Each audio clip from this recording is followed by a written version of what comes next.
Hey, welcome back to the dry side of my shop. It's freaking pouring rain out there.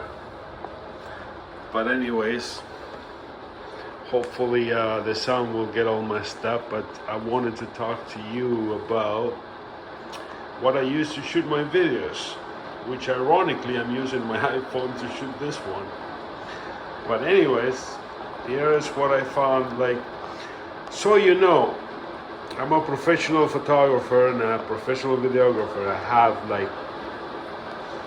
close to $60,000 worth of camera equipment, which I do not use in my shop. So I have the knowledge, but I don't have any fancy lighting like the wannabe influencers out there. I would like good lighting for my equipment so I can see, and hence when you light on something right, it looks good no matter what you aim your camera. It's just like light up your shop. Don't worry about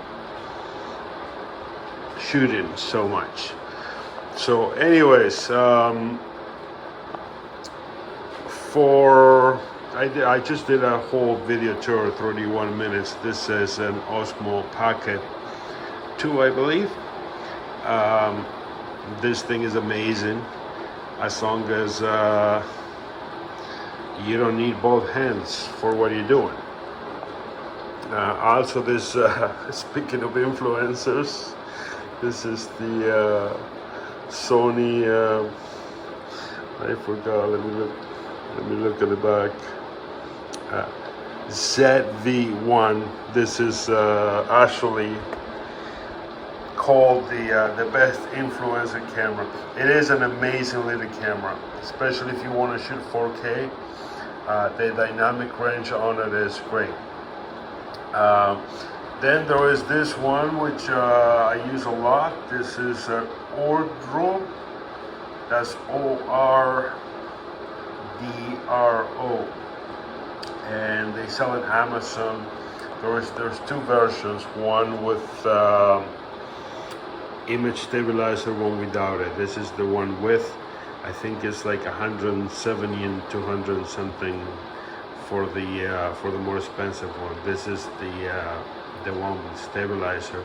However, me and my girlfriend bought the same camera from the same place.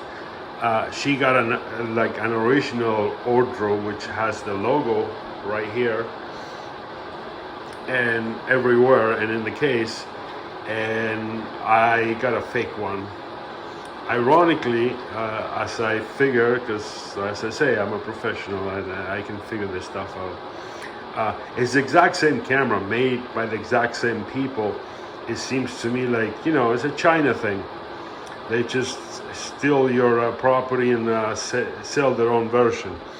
So they're exactly the same, whether you get a fake or a real one. The only difference is really whether it has a logo or not. That thing is amazing. I use it when I'm on the lathe. You just wear it once you aim it right with your app, and you know which way that is aiming. The only thing that you have to worry about is that because it's on your head, that you're not swinging your head around like an idiot, because then the video becomes unwatchable. But other than that, whatever you look at is what is on your frame, and most of my videos are shot with that camera. And I'm still trying to get used to the no swinging my head around, to be fair. But yeah, those are the three things that I use.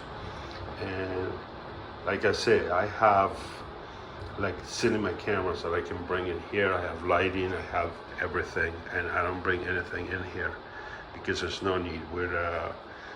It's about clarity, that you can see what we're trying to show, and putting good information. That's more important than anything else. For the editing, I'm uploading a video right now.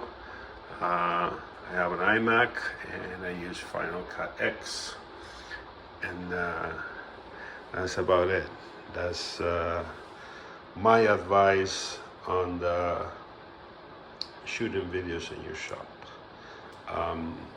One thing is I have, which I brought from my studio, is this is made by my Froto, and it's a boom that you can attach anything to the end, and it extends, it swings. So I have two brackets at the end, which I think I am gonna mount a pipe and attach it there so I can put a camera and swing it around, and you can also tilt it this way. So I can basically put the little Sony camera anywhere I want, like this type of deal, over my lathe if I'm working. That's the only thing that from the pro side that I'm bringing in, and that's it. Anyways, keeping this one short. Thank you for being here. I'll catch up with you soon.